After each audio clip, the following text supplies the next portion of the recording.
Halo semua, perkenalkan nama saya Elvia Simanula. Saya mahasiswa pertukaran mahasiswa Merdeka. Saya melakukan pertukaran di Universitas Jenderal Sudirman.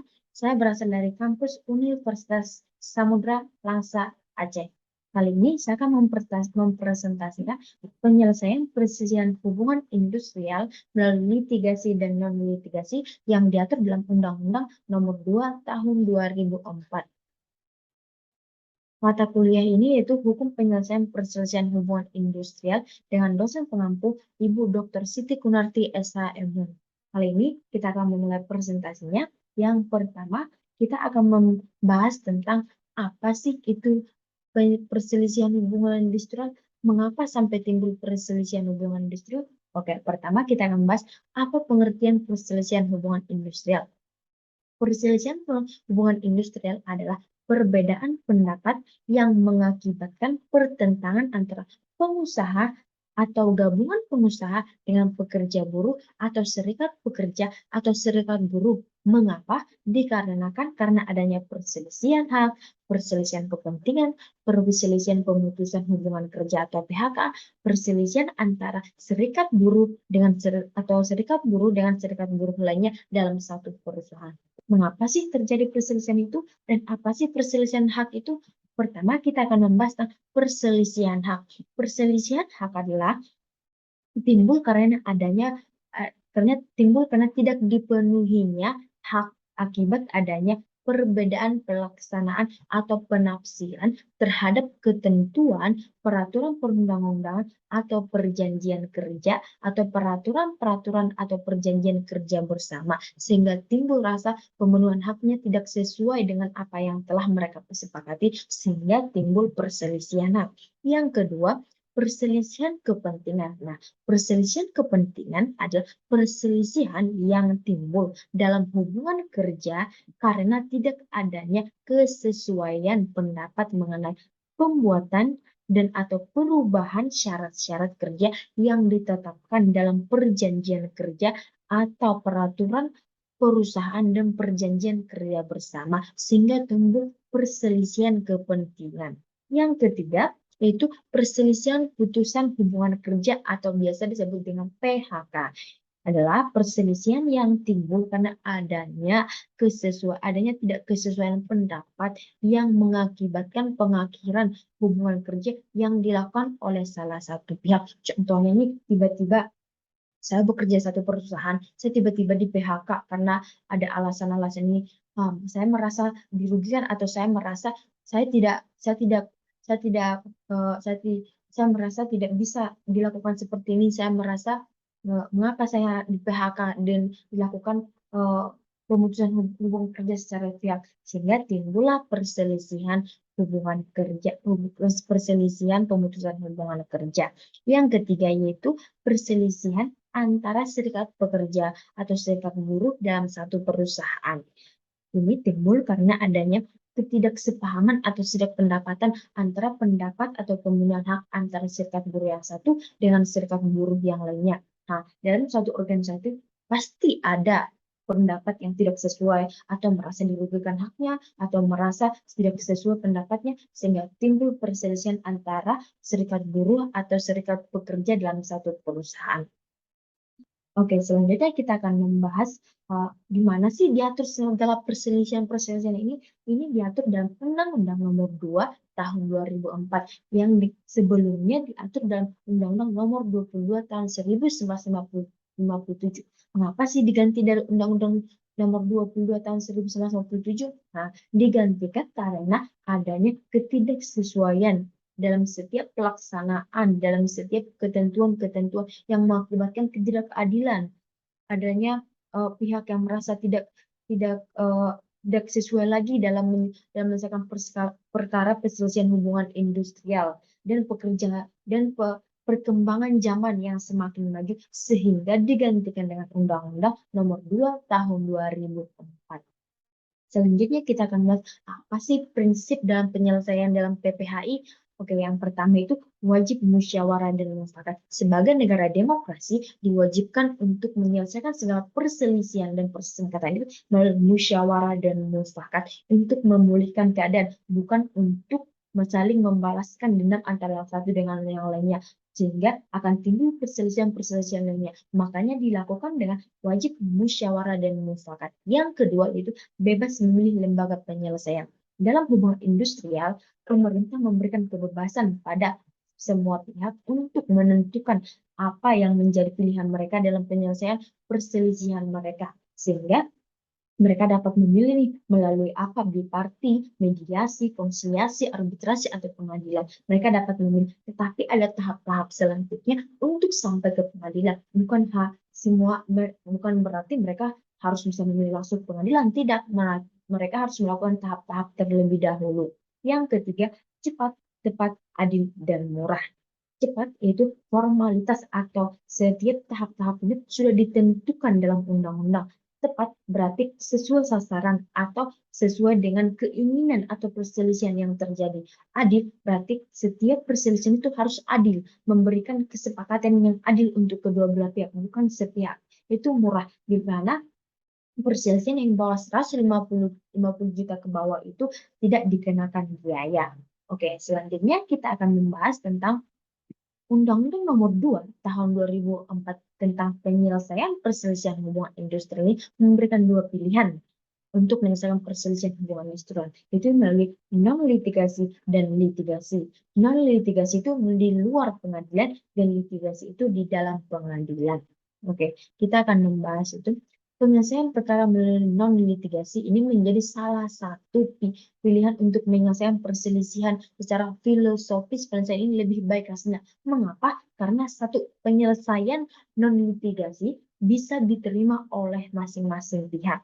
Yang kedua, tidak ada rasa cedera atau dirugikan. Yang ketiga, mampu menghindarkan konflik berkepanjangan antara pengusaha dengan buruh atau serikat pekerjanya. Selanjutnya, kita akan membahas penyelesaian melalui perselisihan industrial ini. Yang pertama sekali, wajib dilakukan melalui biparti. Biparti terlebih dahulu. Apa sih biparti itu? Proses penyelesaian perselisihan melalui perundingan antara pekerja atau buruh atau serikat pekerja atau serikat buruh dengan pengusaha untuk menyelesaikan perselisihan. Perselisihan melalui perundingan yang bersifat wajib, di mana setiap perselisihan itu yang pertama sekali harus melalui biparti, yaitu musyawarah dan mufakat yang mempertemukan antara pengusaha dan serikat pekerja untuk melakukan perundingan untuk mencapai kesepakatan. Nah, kali ini kita akan membahas bagaimana sih alur penyelesaian melalui biparti. Yang pertama itu pekerja atau buruh atau serikat pekerja atau serikat buruh melakukan perundingan dalam kurun waktu 30 hari. Dalam perundingan tersebut dibuat risalah perundingan yang ditandatangani oleh kedua belah pihak yang memuat identitas para pihak, tanggal dan tempat perundingan, pokok masalah, pendapat para pihak, dan kesimpulan dari setiap kesepakatan yang dilakukan. Nah, apabila perundingan menghasilkan kesepakatan atau berhasil, maka dibuat perjanjian bersama dan ditandatangani oleh kedua belah pihak. Dan perjanjian bersama tersebut harus didaftarkan ke Pengadilan Hubungan Industri atau PHI pada pengadilan negeri. Apabila salah satu pihak melakukan ingkar janji, maka bisa dimintakan eksekusi pada Pengadilan Hubungan Industrial. Nah, selanjutnya dalam hal perundingan biparti gagal, di mana salah satu pihak tidak terima nih dilakukan perundingan biparti dan kesepakatannya mereka merasa tidak sesuai dengan, maka kedua belah pihak harus mencatat perselisihan dalam kantor dinas ketenagakerjaan atau disnaker setempat dengan melampirkan bukti perundingan biparti, di mana mereka telah melakukan perundingan biparti tapi gagal. Yang selanjutnya, setelah menerima pencatatan dari para pihak yang berselisih, petugas dari kantor disnaker tersebut wajib menawarkan kepada pihak untuk memilih alternatif penyelesaian, yaitu salah satunya itu mediasi jika perselisihan kepentingan. Nah, jika ini perselisihan kepentingan, maka melalui mediasi, konsiliasi, dan arbitrase. Jika perselisihan melalui pemutusan hubungan kerja, melalui mediasi dan konsiliasi. Jika perselisihan antara serikat pekerja, maka penyelesaian melalui mediasi, konsiliasi, dan arbitrasi. Jika perselisihan hak, langsung dilimpahkan ke mediasi. Nah, kita akan bahas satu-satu nih. semua mediasi, konsiliasi, arbitrase. Nah, yang selanjutnya itu penyelesaian melalui mediasi atau konsiliasi adalah proses penyelesaian perselisihan hak, perselisihan kepentingan, perselisihan pemutusan hubungan kerja, dan perselisihan antara serikat pekerja dan serikat buruh dalam satu perusahaan melalui musyawarah yang ditengahi oleh seorang atau lebih mediator yang netral yang merupakan pegawai dinas tenaga kerjaan atau disnaker.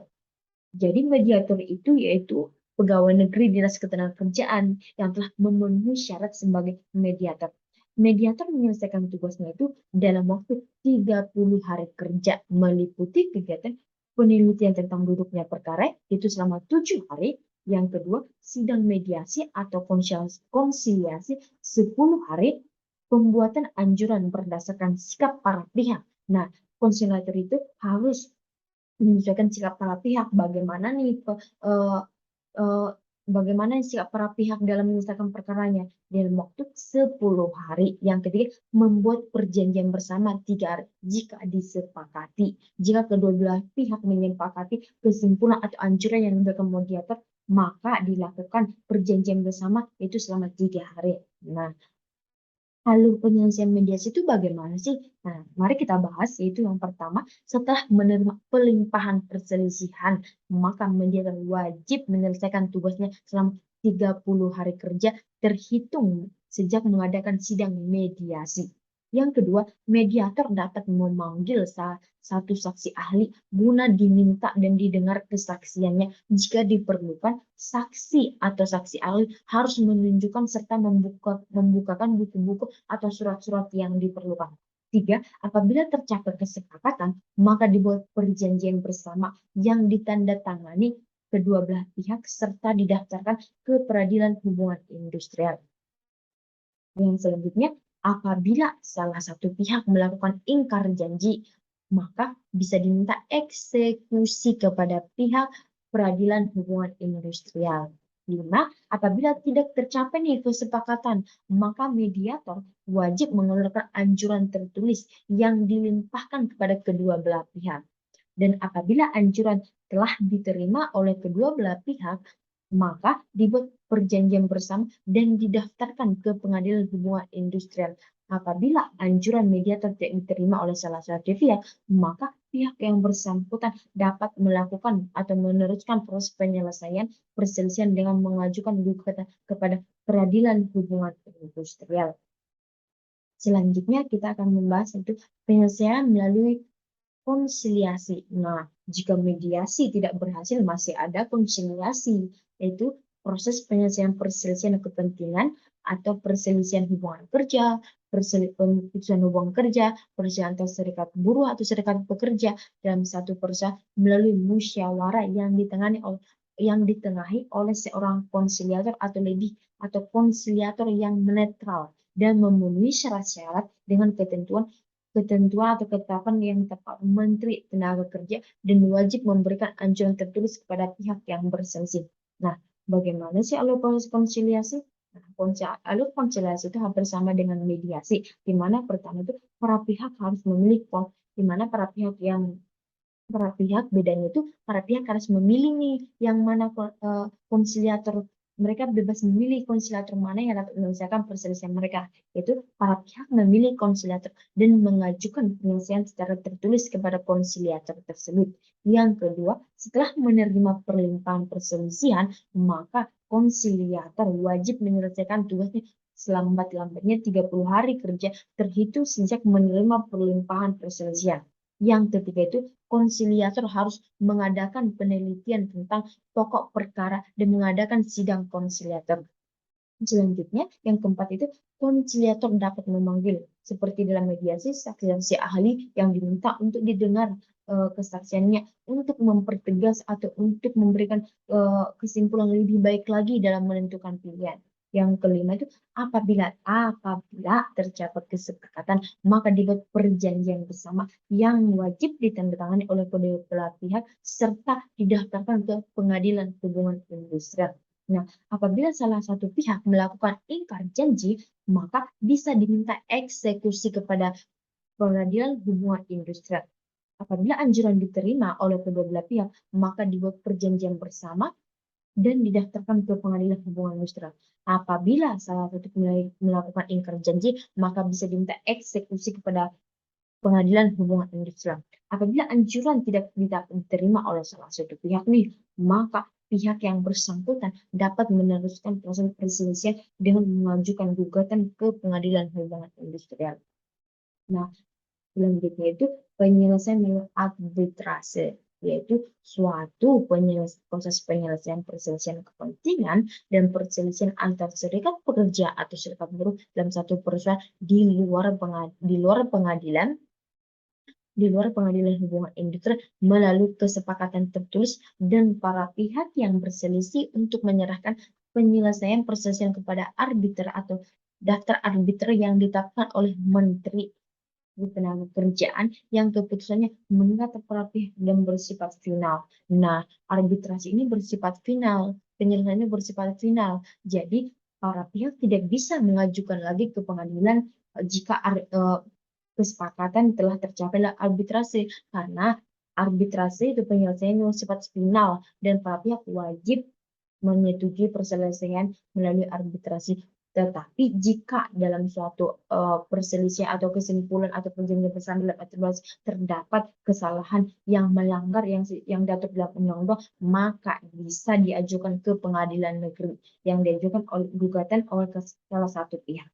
Nah, mari kita bahas alur proses arbitrasi bagaimana sih? Yang pertama hampir sama dengan mediasi konsiliasi.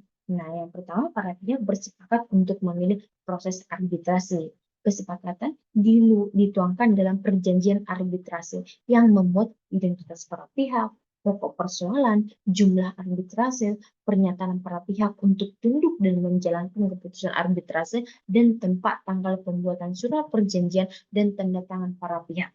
Para pihak memilih arbitrase dari daftar arbitrase yang ditetapkan Menteri. Nah, para pihak itu memilih nih, mana nih arbitrase yang cocok untuk penyelesaian perselisihan mereka. Yang selanjutnya, para pihak dapat memilih majelis arbitrase, maka para pihak memilih arbitrase masing-masing. Masing-masing arbitrase akan menunjuk salah satu arbitrase sebagai ketua arbitrase atau ketua dalam arbitrasinya.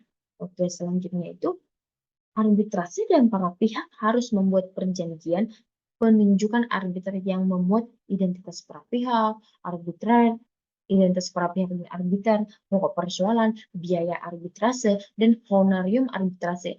Pernyataan para pihak untuk tunduk dan menjalankan proses arbitrase, tempat dan tanggal pembuatan surat perjanjian, serta tanda tangan para pihak yang berselisih tidak melampaui kewenangannya, dan pernyataan arbitrase bahwa arbitrase tidak mempunyai hubungan keluarga, sedarah, atau semenda sampai sederajat dengan kedua para pihak yang berselisih. Nah, selanjutnya itu dalam hal para pihak tidak bersepakat dalam menunjukkan arbitrase, maka penunjukan diserahkan kepada ketua pengadilan negeri dengan mengangkat arbitrase dari daftar arbitrernya. Yang selanjutnya itu arbiter yang telah ditunjuk apabila salah satu pihak dan para pihak telah menemukan cukup bukti autentik tentang keraguan bahwa arbiter tidak secara bebas dan akan berpihak dalam pengambilan keputusan, maka diajukan hak ingkar oleh para pihak. Nah, ini nih salah satu kesalahan dari arbiter yang dapat diajukan ke pengadilan jika terdapat kesalahan seperti ini, yaitu di mana hak ingkar dapat diajukan kepada ketua pengadilan apabila arbiter diangkat oleh ketua pengadilan, arbiter arbiter tunggal dan kepada majelis arbitral. Nah, yang ke-8 itu arbiter wajib menyelesaikan perselisihan dalam jangka waktu 30 hari dan dapat diperpanjang 1 kali. Nah, dalam arbiter dapat diperpanjang yaitu selama 14 hari. Dan yang terakhir itu penyelesaian dari arbitrasi tetap diawali upaya perdamaian yang dilakukan oleh arbiter. Nah, semua perselisihan itu yang paling penting dan paling utama itu harus melakukan perdamaian agar tidak terjadi perselisihan atau perselisihan yang timbul lagi di dalam perselisihan antara serikat buruh dan pengusaha. Selanjutnya itu Penyelesaian melalui arbitrase tetap diawali diupaya dengan perdamaian dilakukan oleh arbitrar. Apabila upaya perdamaian berhasil, maka dibuat akta perdamaian dan harus dan wajib didaftarkan ke pengadilan hubungan industrial dan dapat dimintakan eksekusi apabila salah satu pihak tidak menjalankan akta perdamaian tersebut. Nah, yang ke-11 itu apabila tidak tercapai perdamaian, maka upaya arbitrase dilanjutkan dengan menjelaskan pendirian masing-masing pihak secara tertulis dan lisan dengan mengajukan alat bukti dari masing-masing pihak. Arbiter atau majelis arbiter berhak memberi penjelasan tambahan secara tertulis dokumen atau detailnya yang dianggap perlu. Jika diperlukan arbiter atau majelis arbiter dapat memanggil saksi-saksi ahli dan didengar keterangannya. Selanjutnya, putusan sidang arbitrase ditetapkan berdasarkan peraturan perundang-undangan yang berlaku, perjanjian, kebiasaan, keadilan, dan kepentingan umum. Putusan arbitrase mengikat para pihak dan bersifat akhir dan tetap. Putusan arbitrase dapat diminta pembatalannya ke Mahkamah Agung apabila, nah ini yang tadi kita bahas itu apa sih yang bisa membuat dibatalkannya perjanjian arbitrase. Kan arbitrase itu bersifat final dan tidak bisa diganggu gugat lagi. Nah, ini salah satunya itu diantaranya selama persidangan atau setelah putusan dinyatakan dokumen atau persidangan atau setelah putusan dinyatakan palsu. Dokumen yang menentukan disembunyikan lawan disembunyikan lawan putusan yang diambil itu tipu muslihat yang dilakukan oleh salah satu pihak. Putusan melampaui kewenangan dan bertentangan dengan peraturan perundang-undangan. Dan semua itu harus menjadi bukti untuk dilaporkan atau diajukan pembatalannya ke Mahkamah Agung. Oke, selanjutnya itu, nah setelah kita membahas melalui litigasi, ada beberapa tadi yang melalui arbitrase, melalui mediasi, konsiliasi. Nah, sekarang itu selama beberapa tahap, jika penyelesaian perselisihan itu belum juga mendapat penyelesaian akhir atau belum mendapat kesimpulan akhir yang memuaskan para pihak, maka perselisihan itu dilimpahkan ke litigasi. Litigasi adalah penyelesaian perselisihan hubungan industrial melalui pengadilan dilakukan oleh pengadilan hubungan industrial yang merupakan pengadilan khusus yang berada pada lingkungan peradilan umum. Penyelesaian secara litigasi ini dipergunakan cepat, tepat, murah, adil, dan untuk menyelesaikan masalah. Ya, seperti prinsip yang tadi, yaitu cepat, tepat, murah, dan adil. Yang harus tidak boleh memihak salah satu pihak, harus adil dalam menentukan keputusan. Nah, tahap-tahap pemeriksaan di pengadilan bagaimana sih? Yang pertama itu penetapan majelis hakim. Setelah kita melakukan atau memasukkan surat gugatan nih, maka dalam waktu selambat-lambatnya itu dalam 7 hari kerja setelah menerima surat gugatan, pengadilan negeri akan menetapkan majelis hakim yang akan memeriksa dan memutuskan perselisihan. Nah, selanjutnya pemanggilan sidang. Pemanggilan sidang untuk datang ke persidangan itu dinyatakan sah apabila disampaikan dengan surat panggilan kepada para pihak di alamat tempat tinggal, dan apabila tempat tinggalnya tidak diketahui disampaikan di tempat kediaman terakhir. Selanjutnya itu pemeriksaan pendahuluan atau sidang persiapan. Dalam pemeriksaan pendahuluan, majelis hakim berkewajiban memeriksa isi gugatan dan bila terdapat kekurangan, hakim akan meminta penggugat untuk menyempurnakan isi gugatannya. Selanjutnya itu pembacaan gugatan penggugat. Nah, setelah gugatan penggugat dan telah dinilai memenuhi persyaratan nih, maka sidang pertama adalah pembacaan gugatan dari penggugat.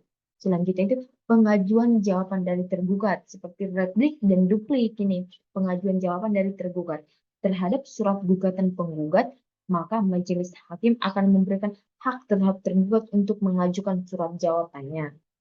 Nah, selanjutnya itu putusan sela. Putusan sela merupakan putusan yang dikeluarkan oleh majelis hakim sebelum pemeriksaan pokok perkara dilakukan. Putusan sela dilakukan karena urgent nih, karena ada salah satu pihak yang kepentingannya itu harus diselesaikan secara cepat, sehingga dilakukanlah putusan sela. Pengajuan replik dan duplik. Replik atau tanggapan penggugat terhadap surat jawaban dari tergugat. Duplik adalah tanggapan tergugat terhadap replik dari penggugat. Nah, selanjutnya itu pemeriksaan alat bukti. Nah, sama seperti dalam penyelesaian dalam acara perdata, pemeriksaan alat bukti secara umum tujuan pemberitaannya adalah untuk meyakinkan hakim atas salah satu kasus atau hak dengan cara memberikan kepastian dan kebenaran sesuatu hal dengan cara memberikan kepastian akan kebenaran suatu hal secara mutlak. Maka semua itu harus diberikan kewenangannya untuk dibuktikan dengan bukan hanya kata-kata, tapi dibuktikan dengan secara jelas untuk meyakinkan hakim bahwa apa yang mereka katakan itu benar. Selanjutnya itu pengajuan kesimpulan. Dalam praktiknya, pembuatan kesimpulan bertujuan untuk membantu majelis hakim dalam menilai dan memutuskan suatu perkara. Selanjutnya itu pembacaan putusan. Nah, dalam proses pemeriksaan di PHI, majelis hakim wajib memberikan putusan dalam waktu selambat-lambatnya itu 50 hari kerja, terhitung sejak sidang pertama. Dalam pengambilan putusan, majelis hakim mempertimbangkan hukum perjanjian yang ada, kebersihan, dan keadilan. Nah, yang terakhir itu tahap pelaksanaan putusan pengadilan eksekusi atau putusan. Nah, sama seperti dalam acara perdata nih, bagaimana tahap-tahap pelaksanaan dalam pengadilan ini sama dalam pengadilan industrial ini sama juga dengan tahap-tahap penyelesaian dalam acara perdata. Dalam perselisihan hak dan perselisihan pemutusan hubungan kerja, pihak yang keberatan atau pihak menerima putusan majelis hakim dapat mengajukan kasasi ke pihak tingkat kasasi. Caranya adalah dengan menyatakan kasasi pada saat majelis hakim tingkat pertama membacakan putusannya dan menyatakan kasasi melalui bagian kepaniteraan pengadilan tenggang waktunya itu bagi yang hadir pada saat pembacaan putusan itu 14 hari sejak putusan majelis hakim diputuskan. Dan bagi yang tidak hadir pada saat pembacaan putusan itu 14 hari sejak dia mengetahui putusan tersebut. Selanjutnya, kesimpulan dari semua yang telah kita jelaskan tadi, kita dapat memberikan kesimpulan nih, secara normatif, Undang-Undang Nomor 2 Tahun 2004 ini ditujukan untuk memberikan perlindungan bagi pencari keadilan di bidang hubungan industrial dalam hal penyelesaian perselisihan hubungan industrial melalui proses penyelesaian tepat, cepat, adil, dan murah. Undang-Undang Nomor 2 Tahun 2004 tentang penyelesaian perselisihan hubungan industrial memberikan dua pilihan cara menyelesaikan perselisihan hubungan industrial, yaitu dengan cara non-litigasi dan litigasi. Secara filosofis yang seperti yang kita katakan tadi, non-litigasi lebih baik hasilnya karena hasil penyelesaian non-litigasi bisa diterima oleh masing-masing pihak, tidak ada yang merasa dicela dan dirugikan, mampu menghindarkan konflik yang berkepanjangan antara pengusaha dan buruh atau serikat buruh. Setidaknya ada 4 aspek penyebab tidak terlaksananya jangka waktu penyelesaian perkara yang direncanakan, yaitu aspek hukum, aspek pelaku hukum, aspek kelembagaan, aspek sarana dan prasarana. Oke, sekian dan terima kasih. Mohon maaf jika banyak kekurangan dan kesalahan yang dalam penyampaian materi dan dalam penyampaian presentasi untuk hari ini. Mohon untuk memberikan saran dan nasihat untuk lebih baik lagi dalam mempelajari atau lebih baik lagi dalam memberikan ilmu-ilmu atau menyampaikan pemaparan materi selanjutnya. Sekian dan terima kasih. Saya Elvira Ismanulang. Terima kasih.